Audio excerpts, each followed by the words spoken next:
Alright, so let's be honest. We're so used to the world we live in today that most people completely forget that the world used to be better than living as a paycheck to paycheck worker for a job that you don't really care about, and let's be honest, it doesn't really care about you either. But how exactly do we end up in this mundane cycle where most of the population is stuck in? Well, that could be traced back to the Industrial Revolution and the introduction of waged workers into the world. This very influential movement started in 18th century Britain, and it was usually limited to textile mills for the beginning. This created the first factories that were powered by rivers but eventually moved to coal and steam based machines that were purely designed for mass production of items. Industrialization, however, would soon begin to spread throughout the world, spreading inequality and suffering to all those unlucky enough to face it. You may be asking yourself, how exactly did the Industrial Revolution lead to such bad outcomes for humanity? Well, to answer that, we need to go back to the midst of the Industrial Revolution when a man named Adam Smith, who is now considered one of the fathers of modern economics, promoted the ideas of laissez-faire for business owners and factories. This idea was to let business owners completely have control over the rules and regulations of their own factory, which would usually lead to horrible working conditions and incredibly low pay. The purpose of the idea was to let the companies grow as large as they can, even at the expense of the common workers. This led to horrible work hours, like upwards of 16 hours a day for men and even women and children. The pay was also horrible, as they were usually paid just cents per day.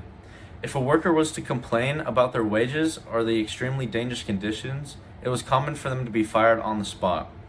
These horrible conditions in the workplace were greatly exemplified with their urban conditions in the middle and lower classes had to endure, which most described as hellish slums.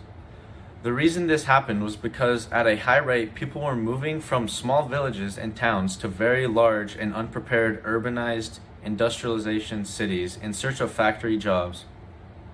These workers often lived in crowded, rotten buildings that were littered with garbage and illnesses and led to a large amount of disease spread, such as cholera, which is a life-threatening and is caused from sewage mixed with drinking water. The urbanization was a stark contrast to the previous average living conditions of small villages where most people live completely self-sufficient lives. This industrialization also greatly perpetuated the inequalities that have now become common in America. First off, women were hired more because they were able to be paid much less than their men counterparts, and women who had families were still expected to cook and clean when they got home from their 12-plus hour shifts. The Industrial Revolution only benefited the big businessman who showed to become much richer at the expense of the middle and lower class. The middle and lower classes were at such a disadvantage that children wouldn't be sent to school, but instead worked grueling shifts in dangerous factories.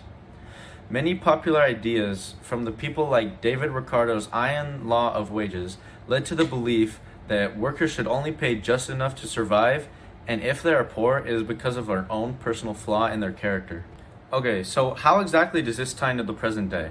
Well, it could be said that the modern human has completely lost a grip on their own life. We are no longer able to produce our own safety and security and rely on the false sense of safety put on by the government. There is nothing the average person can do to protect themselves from the spread of, say, extreme illnesses, environmental pollution illnesses, nuclear warfare, or even the growing strength of the federal government impeding on their own lives. Before the Industrial Revolution, little of these issues could have been a problem to somebody at all. The argument could be made that there were other issues that would haunt humans before the Industrial Revolution, but in these cases, most humans could protect themselves against them. Things like starvation are more attainable to protect yourself against than, say, nuclear warfare. Even children have lost their freedom, for the industrial world stresses the importance of engineers and scientists because those are the people that the system needs to keep running. Creative people like musicians and artists are commonly turned away from their passions at an early age because they are told it will not get them a job, therefore it is useless.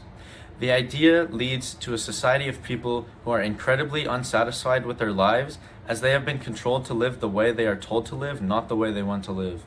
During the founding of our country, men like Thomas Jefferson had the idea of creating a nation of completely self-sufficient people in order to prevent the easy collapse of the country.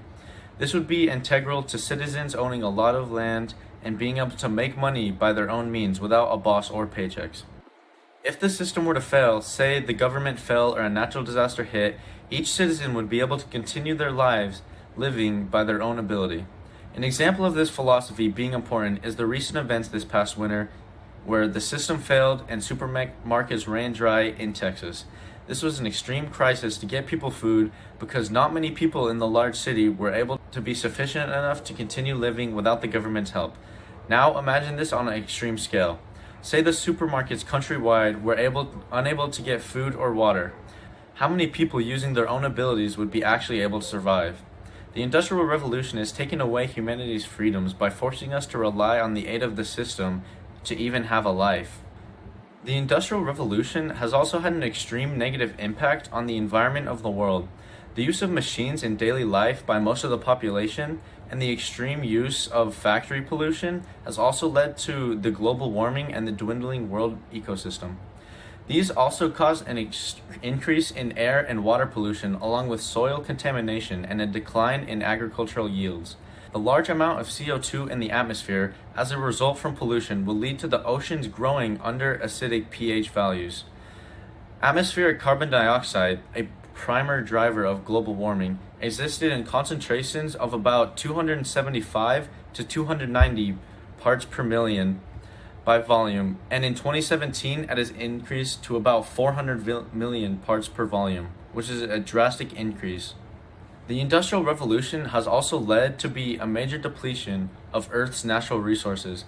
These include things like fresh water, trees, soil, and even thriving wildlife. With the population increasing and more people gaining access to the material benefits of the industrialization, this situation only stands to grow worse and worse. There are many important reasons as to why the Industrial Revolution has been an extremely negative change for society as a whole, and this spans from inequality to loss of freedoms and even its huge impact on the environment.